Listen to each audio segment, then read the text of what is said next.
Good morning, everyone. I'm Nikki, And I'm Biro. Good and this morning. is good morning. This is Monday Coffee with Jexo, where we scan through last week's news and updates from across the Atlassian world. The links for the sources of the topics we are going to discuss today are linked in the description or in a comment below, depending on what platform you are watching from. Yep. Okay. So the first thing that we need to talk about today is this. I think last week we talked about the Atlassian Access product. Well, Atlassian just announced the rollout of a new feature for Atlassian Access product, which is the multiple authentication policies. With this implementation, you get the much needed flexibility around your policies to take your standards really to the next level. And here's some of the things that you can do with this feature now. For example, you can only enable SSO for specific users if that's what you want. You can enforce two-step authentication for, again, specific users groups, like, for example, admins, if you only want two-step authentication for admins, but your regular users just using SSO. And you can also create different policies for different domains. So if you want to understand exactly all of the capabilities of this multiple authentication policies feature, do go through the article and read through.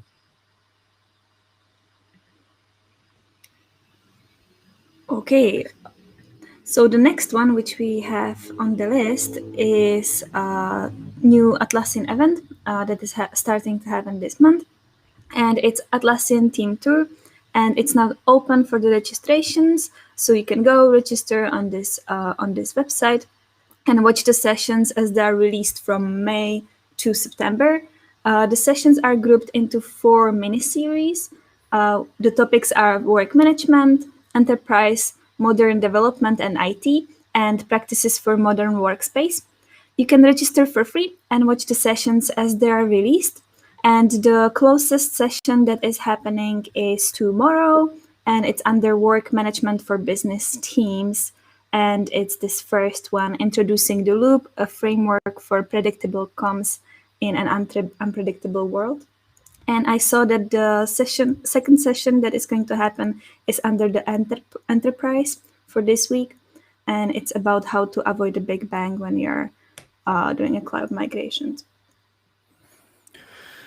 Yeah, so for those that might have missed the Atlassian Teams event, this is a good opportunity for you to catch up on all of those sessions. All right. So another thing that I want to mention is this basically the sandbox capabilities. And I don't know if everyone's aware of this, but in October last year, Atlassian introduced the sandbox feature for premium and enterprise customers, meaning you can have an extra, for example, Jira instance for testing purposes with the same users you have in production, which is super useful. But until recently, the sandbox environments were created blank with absolutely no data. But now Atlassian introduced the ability to copy product data into these sandbox environments from your production environment. You can't copy attachments like files and such, and also you cannot copy app data. Seems like Atlassian team in charge of this is already working on a way to for you to have your production apps on the sandbox as well. But it doesn't seem that like there's any plans for the app migration path, at least for the time being. So if you build apps for the marketplace and have thoughts about this, about the sandbox environment and how apps should behave in the sandbox environment, feel free to join the conversation in the community thread with your comment. Well, speaking of feedback, I have a call out for feedback as well. but it's for the on the user community, so everyone can participate, even if you're not building the Atlassian apps. Confluence team is going to make some additional improvements to analytics feature for Confluence, and they are looking for the feedback in this particular area. So if you're using Confluence and you're using the feature and you're familiar with it, and you want to participate, then you can comment on this community post, or you can email Emily directly. There is an email in the post. And the feedback session usually takes 60 minutes, and you get a $100 gift card for the participation. So if you're interested, you can definitely comment here, and Emily will get in touch with you. There are a few incentivized feedback sessions there. You could make a decent buck if you participate to all of them. I don't think they will select the same person for every single session. Ah, shucks. There goes my plan, my financial plan. Okay, so talking about financial plans, this wasn't planned, but anyways, Appfire has purchased from Anova Apps 46 apps, which is actually basically all of their apps. Anova Apps is own, at least from my knowledge, I think they're owned. I don't know if it's a separate company but I think they're owned by C Prime, a reputable Atlassian solution partners. And Anova Apps has their apps have over 20,000 installations across all of the apps, which are server side heavy. And the expectation with this acquisition is that the apps continue to evolve, grow cloud counterparts, as well as integrate with the rest of the Appfire suite.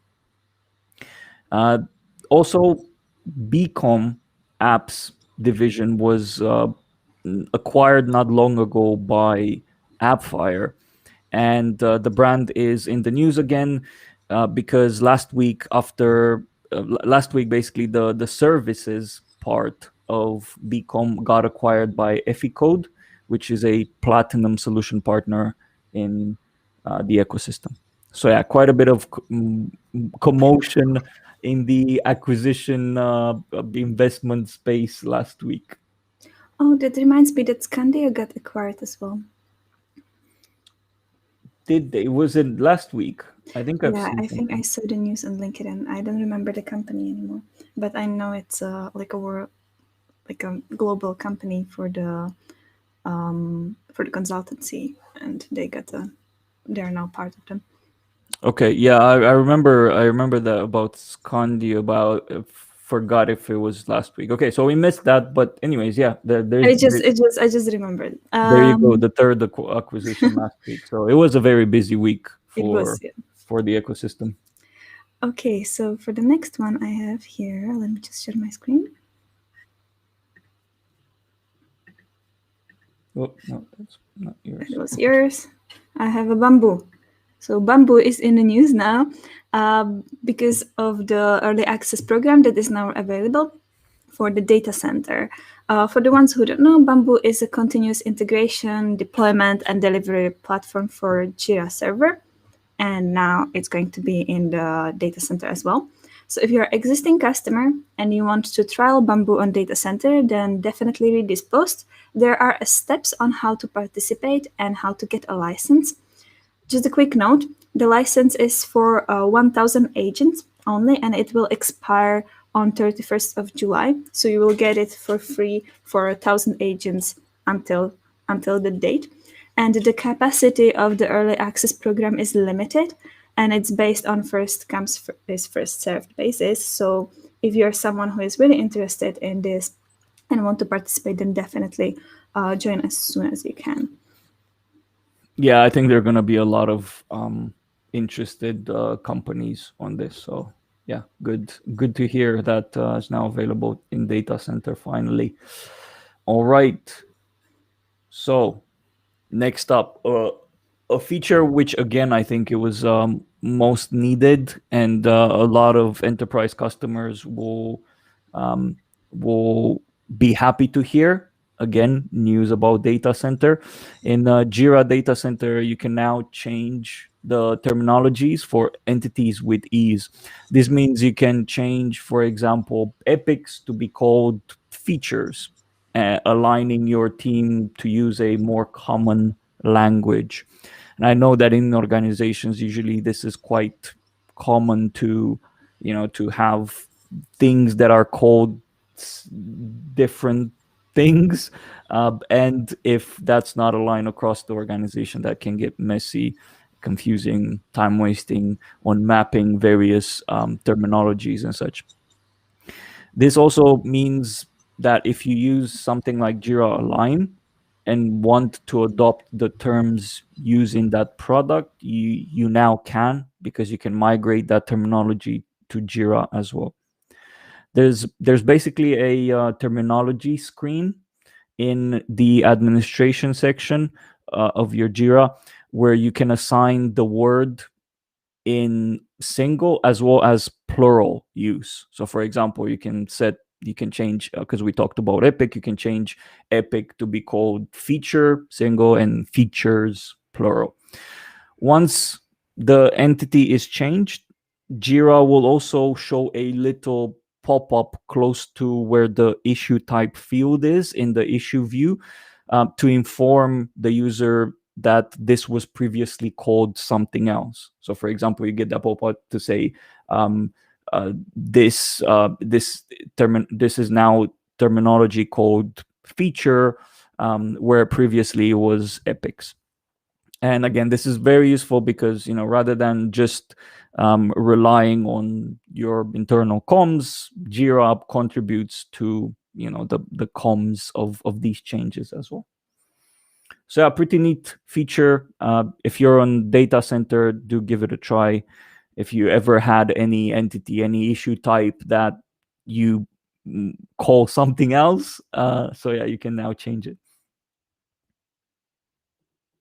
Okay, next up. I think you're on mute. Sorry, I just verified who acquired Scandio. So, or who is Scandio joining, as they are mentioning here. So, just so we fact checked, it's a HIQ group. So, just wanted to share over here. Right. I knew that there was, because that's on May 11th, so that's like 2 weeks ago. So I saw it last week on LinkedIn. Yeah. Yeah, so that's I knew that. That's why. Okay, fine. We have an excuse. It was more than a week ago. Okay. Exactly. Okay, I shared the correct screen now. So what I'm going to talk about now are the updates to a new issue view that happened over the last year in Jira. So there's this community post that was posted last week. You can definitely read it if you're interested on what were the actual updates to the issue view. But what actually caught my eye was this section down over here that highlights future improvements that are coming and that are currently in the works on the new issue view. So from the upcoming improvements, what caught my eye were the custom field descriptions. So you can define your description for the custom field, and then it will be visible for the users in the new issue view. Not sure how it is going to look like, if it's going to be info button, or probably it's not going to be like a full text under the description. Then there is an activity tab that will summarize all activity, including history and the comments in one place, and also a field groups. That seems really interesting. So you will be able to group issues into like logical sections, and then each user will decide which group they want to show or hide, and that might help to customize your issue view even further. So that's quite interesting. And of course, performance. There are always improvements to performance, so that's definitely coming as well. I saw some people in the comments also mentioning that, for example, they use a tempo plugin and they would like to see values of that tempo fields always available, and they don't want to like click through the glance panel. That does not seem to be yet resolved in these improvements, but we will see what's going to happen in there as well. Right. Interesting. Okay, good share. So you definitely go and go through that. It helps you set the stage on what basically all of the updates that have been happening. All right, so another piece of update for the enterprise world, the arrival of mobile device management feature means your organization can now control or restrict certain actions in your enterprise Atlassian mobile apps. For example, with MDM, you can now control apps users' ability to copy and paste data from Jira to other apps on their phone. Uh, Also restricting taking screenshots, restricting logging with accounts from outside your organization, as well as preventing from backing up basically backing up the app data and more and so on other features. So you can go through the article and list, because it has a list on the bottom towards the end of the article, mentioning the security controls for iOS as well as the Android devices. And yeah, I think this level of control should encourage more enterprise level, security conscious organizations to make use of the mobile apps with their teams. It's a very promising step, to put it like that. That's definitely interesting. Yeah, I'm impressed by the security improvements they've done to mobile apps. It's really good. Well, that also will help maybe bigger companies to go a little bit more remote, which is actually my next article, which is Yeah. article of the week I'm going to share just now. So in this one, it's an interesting one. I think it's a quite tough cookie. So if you don't want to return to the office once everything goes back to normal, but your organization is not, or your boss is not supporting the remote environment yet, then, and you still want to go remote, then you can read this article and it will help you prepare for the difficult conversation with your boss.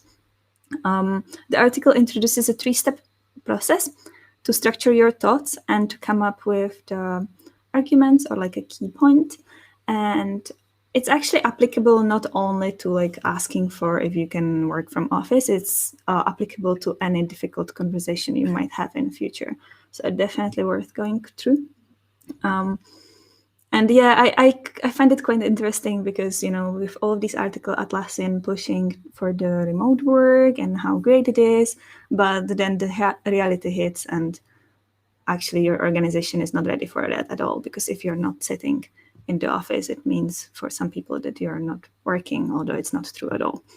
So yeah, interesting topic, I think. Yeah, definitely. All right, that's kind of it. I'm surprised we went through so many topics in such a short time, but that's good. Well, I hope you enjoyed Monday Coffee with Jexo, whether you're watching it live or recorded. That's about it for now from the Atlassian ecosystem. As you can see, last week was a busy week. I think the week that's coming is going to be the same. Just a reminder, links for all the topics we discuss are in the description. So don't forget, in the description or comments, so don't forget to check them out. If you have any questions or want or have thoughts on what we should be talking about next week, let us know in the comments. And we'll see you next Monday at 9:30. Have a awesome weekend. Week. You just came out of the weekend. Have a awesome week. I'm in the weekend still. Have a great week. See you.